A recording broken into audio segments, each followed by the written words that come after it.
EPR Group, 2 and 3 BHK premium apartments at Patancheru. Comfortable pricing, GHMC and RERA approved. Height కూడా measure చేసుకుంటుంది. PK అదే Pawan. Okay, first option Kalyan first, second Pawan. Pawan biceps ఉంటాయి. మా అగ్ని పరీక్షలో ఉండేవాడేనా? అగ్ని పరీక్షలో ఉండేవాడేనమ్మా. జుట్టు ఉంటుంది కదా. నెక్స్ట్ ప్రసన్న కాదు, తనకి కండలు ఉంటాయి. అదే పవన్, డెమన్ పవన్ తను కాదు. ఓకే, నాగా అంటే నాగా అంత హైట్ డిఫరెన్స్ ఉండదు. ఓకే, ఎవరున్నారు? ఇంకెవరున్నారు? కాన్ఫిడెంట్ గా చెప్పాలి. శ్రీజ అంటే శ్రీజ అంటేనే అసలు ప్రసన్న కాదు, మనీష్ కాదు, డెమన్ పవన్ కాదు. నెక్స్ట్ నాగప్రశాంత్ కాదు. నవదీప్ గారా?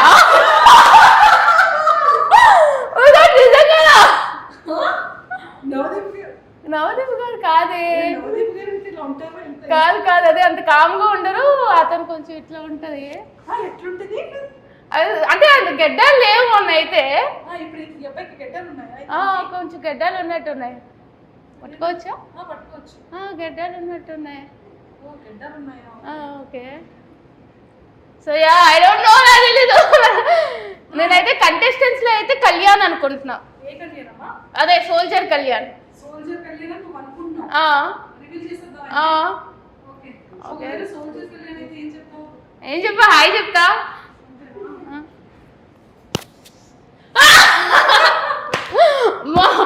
ఒక నిమిషం, నవదీప్ గారు అనుకున్నా.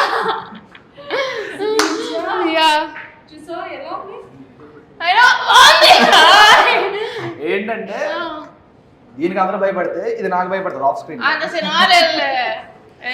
అంటే ఎలా అంటే ఇప్పుడు మొత్తం సెట్ మొత్తం వచ్చిన ఇదిరా, ఎంత కాస్ట్యూమ్ మేకప్, ఒక మేకప్ అవుతుంది, ఒక మేకప్ అది భయ నచ్చలేదు.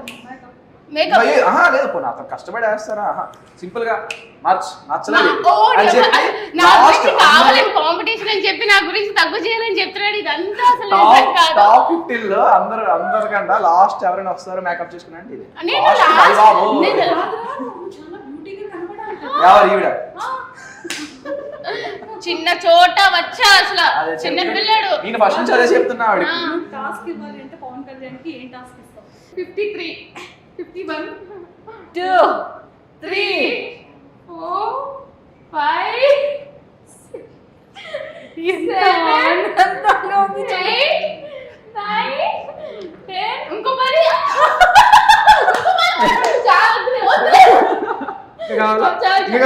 చెప్పాలా?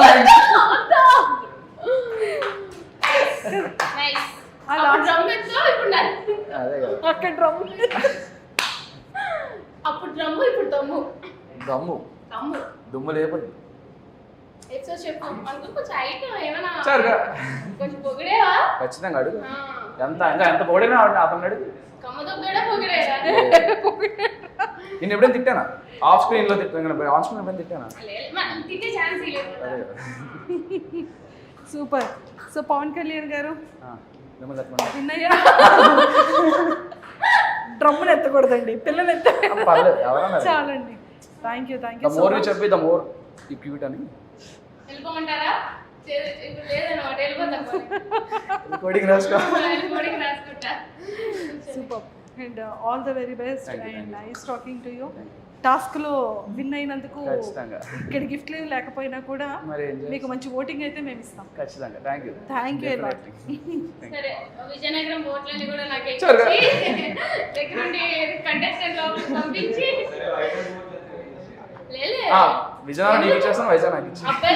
అమ్మాయిలు ఓట్లు వేయించుకో, అబ్బాయి ఓట్లు నాకు వేయించే. టేస్ట్ ఉన్నాడు ఎవడైనా, బిర్యానీ నచ్చినోడు ఎవడైనా నీకు ఓటేస్తాడు.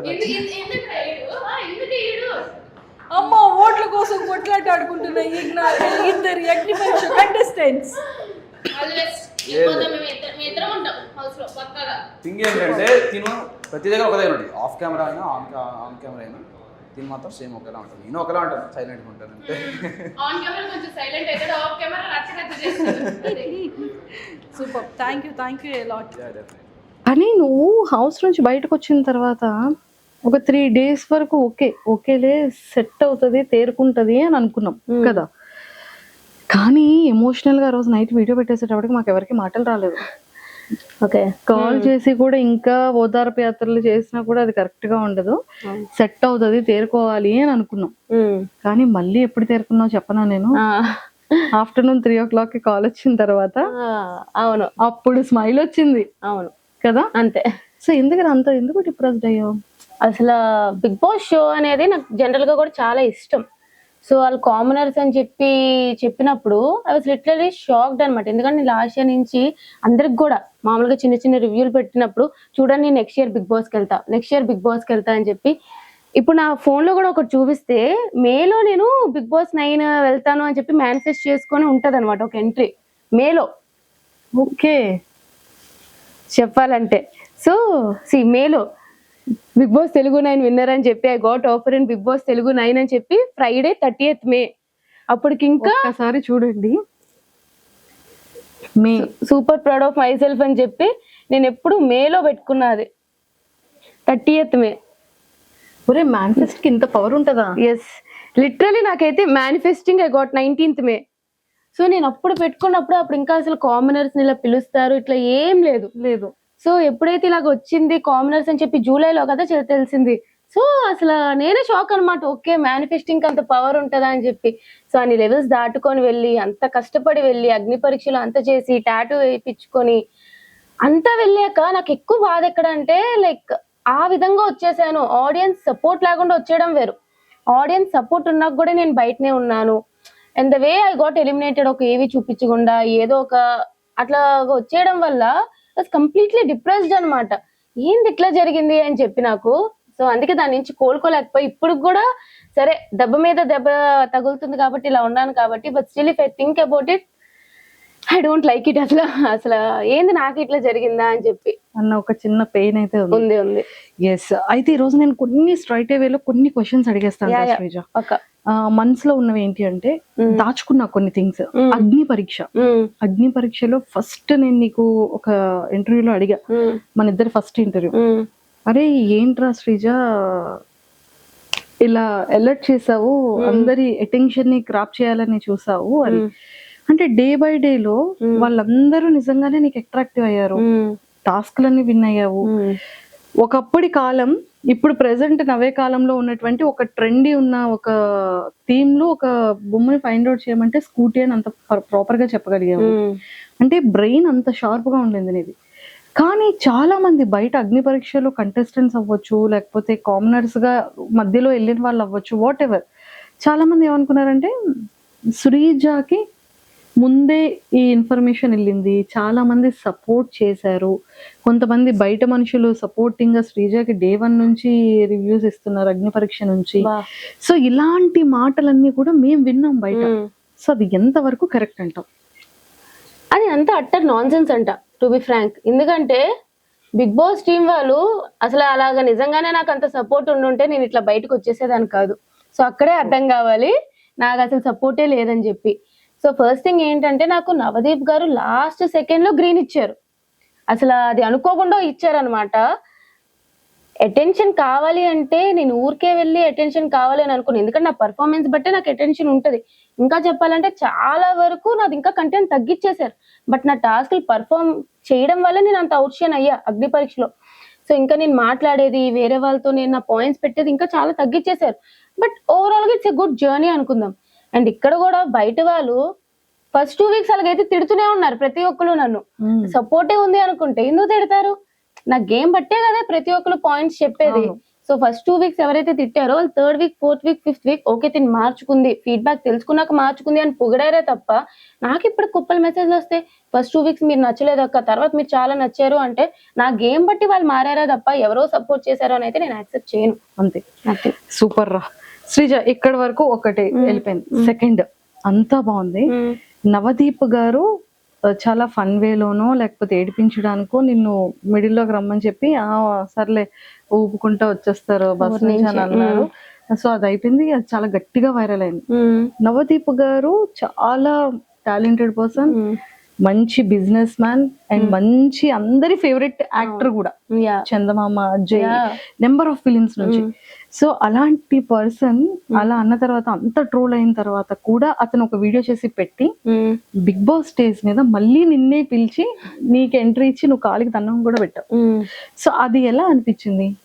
యాక్చువల్లీ నవదీప్ గారు ఈజ్ అన్ ఎంటర్టైనర్. నిజంగానే ఒక రకమైన బిగ్ బాస్ లో ఎంటర్టైనర్ ఎవ్వరు ఇప్పటి వరకు అని చెప్తే నవదీప్ గారు అని చెప్తా. ఆ రోజు అట్లా స్టేజ్ మీద చెప్పినప్పుడు అప్పుడు చెప్తే ఇప్పుడు చెప్తా నిజంగానే నచ్చలే. బట్ తర్వాత ఈజ్ వెరీ సపోర్టివ్, చాలా బాగా. ఇప్పుడు మిస్టేక్స్ అందరూ చేస్తారు, లేకపోతే లైక్ అనుకోకుండా వస్తాయి, ఓకే ఇట్స్ ఫైన్.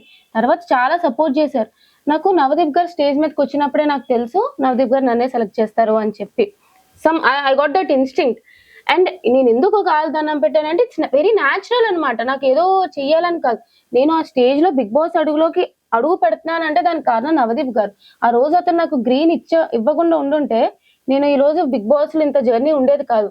అతను ఏదో ఒక టాలెంట్ ఉంది, సరే చూద్దాం, అతో తెలియదు లేకపోతే ఏదో తెలియదు, చూద్దామని ఒక గ్రీన్ ఇచ్చారు. సో నాకు ఉండిపోయింది అనమాట అతని మీద ఆ గ్రాటిట్యూడ్ ఖచ్చితంగా ఉండిపోయింది అనమాట. అందుకే ఇంకా ఆ రోజు అతనే వచ్చి నన్ను సెలెక్ట్ చేసేటప్పటికి ఓకే ఆ రోజు అతనే గ్రీన్ ఇచ్చారు, ఈ రోజు అతనే సెలెక్ట్ చేసి లోపలికి పంపుతున్నారు అని చెప్పి ఆ గ్రాటిట్యూడ్ తో. అండ్ మోర్ ఓవర్ అక్కడ అతను చెప్పే విధానం గురించి, నా గురించి మాట్లాడే విధానం చాలా నచ్చి ఇంకా ఆటోమేటిక్ గా అప్రిషియేషన్ అనేది వచ్చేసింది, అతని ఆ గౌరవం అనేది. ఫుల్ హ్యాపీ అయిపోయింది చాలా. జర్నీ. అండ్ నువ్వు బయటకి మిడ్ లో వచ్చినప్పుడు జనాల ఓటింగ్ కాకుండా వైల్డ్ కార్డ్ ఎంట్రీస్ బయటకు వచ్చేటప్పుడు ఈ సీజన్ లో నాగార్జున గారు వెళ్ళిన వాళ్ళు ఎవరికి ఆ హగ్ ఇవ్వలేదు. అవును కదా, అంత ప్రేమగా దగ్గరికి చేర్చుకున్నారు. సో ఫీల్ ఎలా అనిపించింది నాగార్జున గారితో? నిజంగానే ఒక చెప్పాలంటే ఫస్ట్ నేను బ్లాంక్ లో ఉండే, నేను బయటకు వచ్చినప్పుడు నాకు సార్ అట్లా హగ్ చేసుకోకుండా చాలా హ్యాపీ అయినాను అనమాట. నాకు ఈ మధ్య ఒకటి కూడా తెలిసింది ఏంటంటే అతను అన్నారంట is it right what ever is happening అన్నట్టు, అంటే నా ఎలిమినేషన్ అనేది కరెక్టా అన్నట్టు కూడా అన్నారంట. సో అతను కూడా ఎక్కడో ఒక దగ్గర ఓకే తను అట్లా వెళ్ళకుండా ఉండాల్సిందని ఫీల్ అయినట్టు అనిపించి అట్లా హగ్ ఇచ్చారు. I was very happy. నీకు సంజన గారు క్యూట్ గా ఒక పేరు పెట్టారు వెళ్ళేటప్పుడు. టైగరా సైకోనా? First week psycho, last week వచ్చేటప్పుడు టైగర్. సీమ్ పటాసకాయ్, సీమ్ టపాకాయ్ అంటారు. సీమ్ టపాకాయ్ అండ్ టైగర్. సో ఎలా అనిపించింది? నిజమే కదా, హౌస్ లో ఏదైనా సరే కొంచెం చెయ్యాలన్నా టైగర్ పక్కాగా గేమ్ చేంజింగ్ చేయాలి అంటే నేను నన్ను పొగుడుకుంటున్నానని కాదు కానీ ఫస్ట్ ఆ టాస్క్ లో రీతు ఫ్లోరా గారు ఉన్న టాస్క్ లో గానీ, ఇప్పుడు మొన్న వీక్ లో మాధురి గాని సంచాలక్ గా తీసుకున్న టాస్క్ గానీ, ఓవరాల్ గా ఏదైనా అక్కడికి కూడా వస్తా కొంచెం గేమ్ చేంజ్ చేయాలి, ఏదైనా చెయ్యాలి. అందరూ నన్ను చూసి ఏమనుకుంటారంటే ఈ పిల్ల ఏం ఆడుతుందిలే టాస్క్లు అనుకుంటారు, కానీ వాళ్ళ దగ్గరుండి చూసారు కాబట్టి వాళ్ళకి తెలుసు నేను ఎట్లా ఆడతాను. ఈ పిల్ల వస్తే భయపడే ఇదిలా ఉండే కదా బయటకు పంపించారు. సో ఐ థింక్ నేను హ్యాపీ ఆ నేమ్స్ కి. ఐఎమ్ హ్యాపీ, నేనైతే హ్యాపీ. సీఎం టపాకాయ్ and tiger, lady tiger in Bigg Boss house, అంతేనా? ఎస్. అందరిలో ఒక పెద్ద క్వశ్చన్ మార్క్ ఏంటంటే నీది పవన్ కళ్యాణ్ ది బాండింగ్. బయటకి వచ్చేటప్పుడు కానీ నేను నీకు ఎలా అయినా సరే నెక్స్ట్ వీక్ నిన్ను నేను కెప్టెన్ చేస్తానురా, నువ్వు ఏడవకురా అని బెడ్ మీద పాపం వాడిని ఊరుకోబెట్టి, ప్రియాకి పవన్ కళ్యాణ్ కి ఆ చిన్న ఇష్యూ అయ్యేటప్పుడు ఒరే నీకు తెలిసిందే కదా అని గార్డెన్ లో కూర్చోబెట్టి మాట్లాడే విధానంలో ఒరే అందరూ హౌస్ మేట్స్ దృష్టిలో నేను చాలా నెగిటివ్ అయిపోయాను, సో మన ఇద్దరం కలిసి ఆడితే నా వల్ల నువ్వు కూడా ఇదవుతావు, సో నా దగ్గర వద్దు, నువ్వు ఆపోజిట్ టీమ్ లో వెళ్ళి నువ్వు వర్క్ చేయరా, ఇలా అవుతుంది అని చెప్పడం, అందరినీ కన్విన్స్ చేసి వాడికి కెప్టెన్సీ ఇవ్వడం, మీ ఇద్దరి బాండింగ్ ఎంతో మంది ఫేవరెట్ కదా. అలాంటి శ్రీజ ఒక్కసారి హౌస్ లోపలికి వెళ్ళి పవన్ కళ్యాణ్ ని నామినేట్ చేసే దాంట్లో చాలా మంది ఒక క్వశ్చన్ మార్క్ అయిపోయారు. ఒరే నాకు కూడా భయం వేసింది శ్రీజ అక్క, ఫస్ట్ నామినేషన్ ఆడే అనేటప్పుడు గుండె దడ మంది, నేనేం చెప్పలేకపోయాను. కానీ వ్యాలిడ్ పాయింట్స్, అట్లీస్ట్ వాడి గేమ్ ఇంప్రూవ్మెంట్ అవుతుంది, వాడికి నిజంగా ఒక హింట్ లో తెలుస్తుంది, వాడు స్ట్రాంగ్ అవుతాడు నువ్వు చెప్తే అన్నది బాగానే కన్వే చేసావు, నాకు కన్వే చేసావు. కానీ మీ ఇద్దరి యొక్క ఫ్యాన్స్ కి కానీ వాళ్ళ ఫ్యామిలీ మెంబర్స్ కి కానీ వాడి వెల్ విషర్స్ కి కానీ కళ్యాణ్ వెల్ విషర్ నువ్వు ఏం చెప్పాలనుకుంటున్నావు? ఫస్ట్లీ మా బాండ్ ఇట్లా వెళ్తుందనే మాకు తెలీదు. ట్రూ, మేము చాలా అంటే లైక్ ఏదో కావాలని బాండింగ్ పెట్టుకొని అట్లా వెళ్ళలే. ఫస్ట్ వీక్ నుంచి ఉంటున్నాం, అలా అలా న్యాచురల్ గా మా బాండ్ ఫామ్ అయింది. It's going good. అగ్ని పరీక్షలో కూడా మేము అంత క్లోజ్ కాదు యాక్చువల్లీ చెప్పాలంటే. బాగుంది, బాండింగ్ వెళ్తుంది. నాకు బయటకు వచ్చాక కూడా తెలియదు ఇట్లా అవుతుంది అని చెప్పి.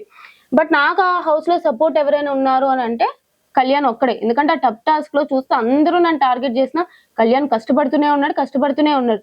సో నాకంటూ తన మీద ఒక సాఫ్ట్ కార్నర్ అయితే ఉందన్నమాట. నేను బయటకు వచ్చేసిన, నేను ఎపిసోడ్ చూడలే. నెక్స్ట్ ఇంకా రేపు వెళ్తున్నాను అంటే ఒక 2 days ముందు ఎపిసోడ్ చూసా. నేను మండే కూడా వాడికి నామినేషన్స్ లో ఉన్నాడు అని అనగానే ఫస్ట్ సపోర్ట్ చేసి స్టోరీ పెట్టింది నేను. నాకు ఇట్లా ఎపిసోడ్స్ ఇట్లా జరిగాయని తెలియదు. సో ఎపిసోడ్స్ చూసినప్పుడు నాకే అనిపించింది, ఏంటి వీడు ఇట్లా ఆడుతున్నాడు. నేను వెళ్ళిపోయిన దగ్గర నుంచి వాడు డల్ అవ్వకూడదు, నాకు ఫస్ట్ సేఫ్ గేమ్ ఆడకూడదు. వాడు అసలు టాప్ పొజిషన్ అనుకున్నాను నేను. సో ఇట్లా సేఫ్ గేమ్ ఆడుతూ ఉంటే ఎక్కడో డల్ అయిపోతాడు. వాడు తెలియాలి, వాడు చేస్తున్న తప్పు వాడు తెలియాలి. వాళ్ళు ఎవరినైనా సరే తక్కువ చేసి మాట్లాడితే వాళ్ళు ఎంత పెద్ద మనుషులైనా అవతల వాళ్ళు నువ్వు మాట్లాడొచ్చు అని చెప్పి నాకు నిజంగానే హౌస్ లో అందరికంట డిసప్పాయింట్మెంట్ అని కాదు కానీ ఫస్ట్ వీడి గేమ్ మార్చుకోవాలి, ముందు కళ్యాణ్ కావాలి అని చెప్పి వెళ్ళి నామినేట్ చేశా. వాడు బయటకు వచ్చేస్తాడు అనేది నాకు తెలుసు, అంటే సారీ తెలియదు, అంటే వాడు వచ్చేడు రాడు, వాడు టాప్ లో ఉన్నాడని తెలుసు కదా నాకు. అప్పుడు తనూజ కళ్యాణ్ టాప్ లో ఉన్నాడు, బట్ స్టిల్ వాడు నామినేట్ చేశాను. నేను నెగిటివ్ అవుతున్నా నాకు తెలుసు. కళ్యాణ్ శ్రీజ ఫ్యాన్ పేజెస్ చాలానే ఉన్నాయి, బట్ స్టిల్ నేను వాడికి వెళ్ళి నామినేట్ చేస్తానా అంటే నా అర్థం చేసుకోవాల్సింది వాడికి నేను హెల్పింగ్ గానే, వాడికి ఏం మార్చుకుంటాడు, నువ్వు ఇట్లా ఉన్నావు ఇట్లా ఉండకు, నీ కళ్యాణ్ ఒరిజినాలిటీ నాకు కావాలని చెప్పి నేనైతే నామినేట్ చేసిన. అంతే అంతే అంతే. సూపర్. మా వాళ్ళందరికీ ఒక క్లారిటీ వచ్చేసిందమ్మా. మాకైతే క్లారిటీ ఉంది, కానీ జనాలకి కూడా ఇప్పుడు ఒక క్లారిటీ వచ్చేసి. లేదు, నేను బయటకు వచ్చాక కూడా చూసా చాలా మంది సపోర్ట్ చేశాడు దానికి. 90% అందరూ కూడా ఎక్సలెంట్ గా చెప్పింది అన్న ఇదే వచ్చింది, ఎక్కడ కూడా నెగిటివ్ రాలేదు. అది ఎవరో వాళ్ళ ఫ్యామిలీ మెంబర్స్ కు ఏంటి శ్రీజ తను ఇంత ఇది కదా, ఏంటి అక్క ఇలా చేసింది అన్న ఒక ఆ చిన్న ఇంటెన్షన్ ఉన్న వాళ్ళందరికీ వచ్చిన క్లారిటీ అన్నమాట. ఒక 10 members హింట్ ఇస్తూ నామినేట్ చేస్తూ వాడు ఎట్లా డిఫెండ్ చేసుకుంటాడు, వాడు తప్పు తెలుసుకుంటాడా లేదా అని చెప్పి నాకు నామినేషన్ పాయింట్ ఆడ మీదే ఉంది. అంతే. ఇప్పుడు లోపలికి వెళ్ళిన తర్వాత చేంజెస్ ఏమైనా కనిపించాయా కళ్యాణ్ లో? చెప్పాలి అంటే ఇంకా వాడు ఎక్కడో మారాడు, కంప్లీట్ గా మారాలి అనిపించింది. సమ్వేర్ టాప్ లో చూడాలి అని అనుకున్నా. అంటే ఎక్కడో కొంచెం చేంజ్ అయితే ఈ 2 weeks లో అయ్యింది వాడిది. మేనిఫెస్ట్ చేస్తా కళ్యాణ్ కోసం కూడా. యా, నాకు ఒక కామనర్ విన్నర్ అవ్వాలని ఉంది. సో కళ్యాణ్, డెమోన్ వీళ్ళిద్దరిలో ఒకరు విన్నర్ అయితే నాకు ఇష్టం. బట్ కళ్యాణ్ నాకు డెమోన్ కూడా చాలా సపోర్ట్ చేశాడు అనమాట ఫస్ట్ నుంచి కూడా. సో నిన్న ఏం జరిగింది అది బయటకు వస్తే ఏడ్చాడే డెమోన్ కదా. నాకు డెమోన్ ఎప్పటి నుంచో ఫ్రెండ్ అక్క. ఓ మీరిద్దరు మొదటి నుంచి ఫ్రెండ్స్? చాలా ముందు నుంచే ఫ్రెండ్స్ మేమిద్దరు. హౌస్ లో వెళ్ళాక వాడు రీతుతో అన్నాడు కానీ మా ఇద్దరు బాండ్ ఎప్పుడు అట్లానే ఉంటది. కళ్యాణ్ లోపలికి వెళ్ళాక ఫ్రెండ్ నాకు సపోర్ట్ చేశాడు, కానీ డెమోన్ ముందు నుంచే ఫ్రెండ్. సో వీళ్ళిద్దరు కామనర్స్ లో ఒకరు విన్నర్ అయితే నాకు చూడాలని ఉంది. నిన్న ఒక ఇన్సిడెంట్ జరిగింది, నాకు నిజంగా అది ఓకే, వాడు అట్లా తొయ్యకుండా ఉండాల్సింది. ఇట్స్ నాట్ రైట్, నేను దానికి అపోజ్ చేస్తాను. బట్ ఎప్పుడైతే రీతు వచ్చి నాకు అట్లా అనిపించలేదు, లైక్ తను మా ఇద్దరి మధ్య ఉన్న ఫ్రెండ్షిప్ బట్టి అట్లా చేశాడు ఇట్లా తనే ఓకే నాకు ఇది యాక్సెప్టెడ్ అన్నప్పుడు ఐ డోంట్ థింక్ తను ఫస్ట్ నీల్ డౌన్ చేసేసి కూడా సారీ చెప్పేశాడు. మళ్ళీ తర్వాత నువ్వు రీతుకు చెప్పాలి, ఇదంతా చాలా ఓవర్ బోర్డ్ అయిపోయింది అని అనిపించింది. I really feel sorry for him. Yes, అంటే బేసిక్ గా ఒక ఇద్దరు కామన్ ఫ్రెండ్స్ లో ఉండేటప్పుడు నా మాట విను, నువ్వు ఇలా కూర్చో అనేది ఆటోమేటిక్ గా కోపంలో వచ్చేస్తుంది. బట్ అది ఎందుకో జనాలకి కొంతమందికి అది చాలా నెగిటివ్. లేదు, అట్లాగా హ్యాండిల్ చేయడం ఒక పక్క ఒకవేళ లైక్ అందరికి నచ్చకపోవచ్చు, తను కూడా అక్కడ అనలేదు. బట్ ఓవరాల్ గా ఏంటంటే అలా చేయకుండా ఉండాల్సి అని చెప్తే బాగుండు. తను సారీ చెప్పినాక కూడా మరీ అంత మోకాలు వేయించేసి నువ్వు రీతు పక్క తిరిగి చెప్పాలి, ఎక్కడో నాకు అది నచ్చలేదు అనమాట. అనిపించింది ఫ్రెండ్ గా. యా, నచ్చలేదు అది నిజంగానే. బిగ్ బాస్ జర్నీ ఎలా అనిపించింది రా శ్రీజ నీకు? అగ్ని పరీక్ష జర్నీ కానీ? Agni Pariksha journey is good. Bigg Boss journey కూడా బాగా వెళ్తుండే, బట్ ఎక్కడో బ్యాక్ స్టాబింగ్, ఎక్కడో టార్గెట్ అయిపోయినా. వాళ్ళు ఆలోచిస్తే బాగా అనిపిస్తుంది చాలా. నాకు